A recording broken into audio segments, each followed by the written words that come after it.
But let's just talk about philosophy. People will think, oh, new man, maybe new ideas.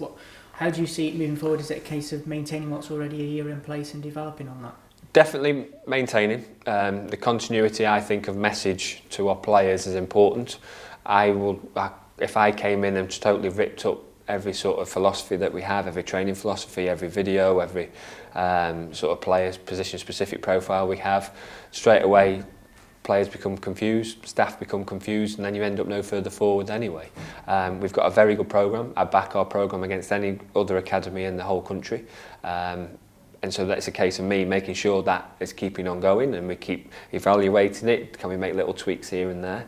And then, as I said before, the three main pillars of recruitment, environment, opportunity, they make player productivity. Now, to a certain degree, everyone can control the environment. And so when the players walk through that door, what are we providing for them? The recruitment side and the opportunity side I ultimately see as my job. So that's making sure, challenging the technical director Mark Cartwright to bring the best players in. It's a case of challenging the younger recruitment scouts, bringing the best players in at that sort of ages. And then the opportunities are my relationship with the manager, making sure that our best players, 18s, 23s, are getting in front of him, or making sure their individual development plans reflect a loans market or reflect a sort of an opportunity with the first team. So that's where I see that I'll be at the forefront going into battle for the players and staff that way. And like I said, those three make it why an academy is successful. If you look at why we haven't had players coming through, it's one of those three areas. In terms of recruitment, you try and recruit as locally as possible? Yeah, well, the Premier League rules state you can't sign a contract till the end of under-8 season. So 9s to 12s, we focus within an hour radius of Clayton Wood, and Clayton Wood, the training ground. The Premier League rules dictate that, so it's a case of scouring the network of scouts that we've got, scouring the areas to see and bring in the best talent possible. Now, we get the majority, we don't get them all. Some see the bright lights of Manchester United, Manchester City, and go for that. And that's their call as parents and as players. But we do punch above our weight. We've got a fantastic recruitment team, and we've got the benefit now of the recruitment team have been in place a while. So we've got an continuity from their point of view.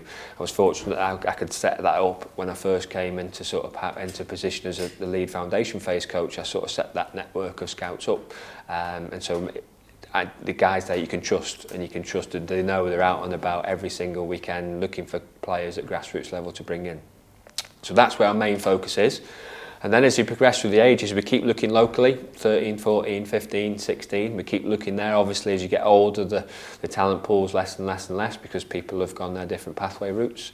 And it's then that we work together with Mark Cartwright and his team of scouts to see if there's anything internationally, see if there's anything maybe in London or different parts of the country to then bring them in to supplement the good players that we've got. But our main focus will be local players, because that's what the chairman wants, and that's what I believe. There's some fantastic footballers around the sort of area within the hour radius, and that's where we'll be challenging the main focus of our recruitment, supplemented with one or two maybe special players that can bring on. So we might have the best midfielder in Stoke, we haven't got the best striker, so that where a striker might have come from, say, Holland, who then the best midfield player is paired up with the best striker, and then that should increase their sort of improvement day to day.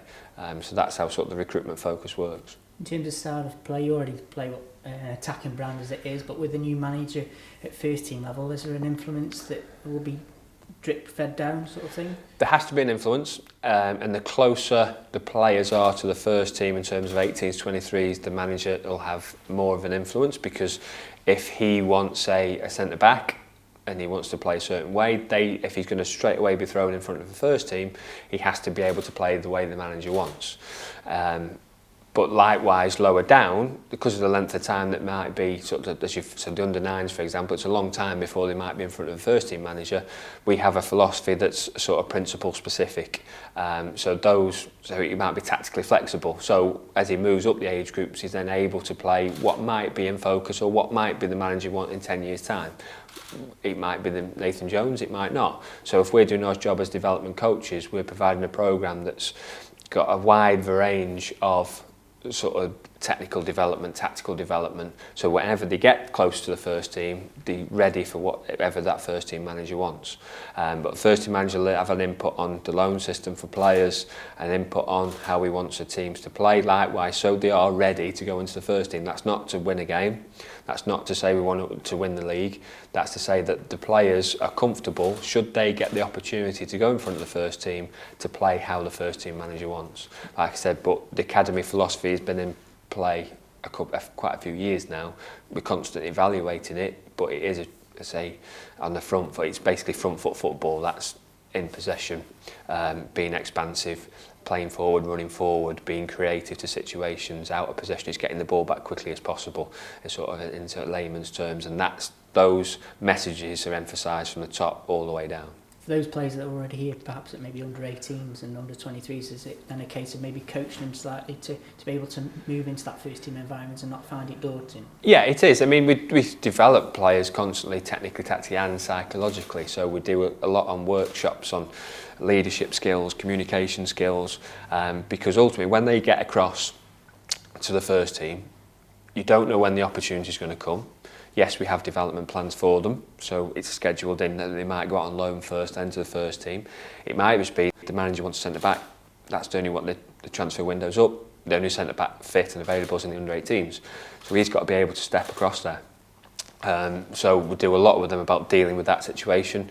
Joe Dixon, the psychologist, does a lot of work on being ready and also standing out, because there's nothing more frustrating when you see a player that's gone across the first team and the feedback is, well, he just did okay. Well, that's okay, it's a starting point, but if they're going to have a career in the game, they've got to stand out and stand out positively. And that's what we're encouraging our players to be able to do, that and feel comfortable in and around the first team, to feel comfortable to be able to talk and organise, because that's what gets you standing out and gets you in the manager's eye. You've alluded to the loan market there. It's been hugely successful in recent seasons. You only got a look at this season with some of the players going out. How do you view that moving forward? Is that something you'll look to exploit again next season? Definitely, and expand further. There's conversations already taking place, myself and Mark Cartwright with the manager, over where our players go on loan.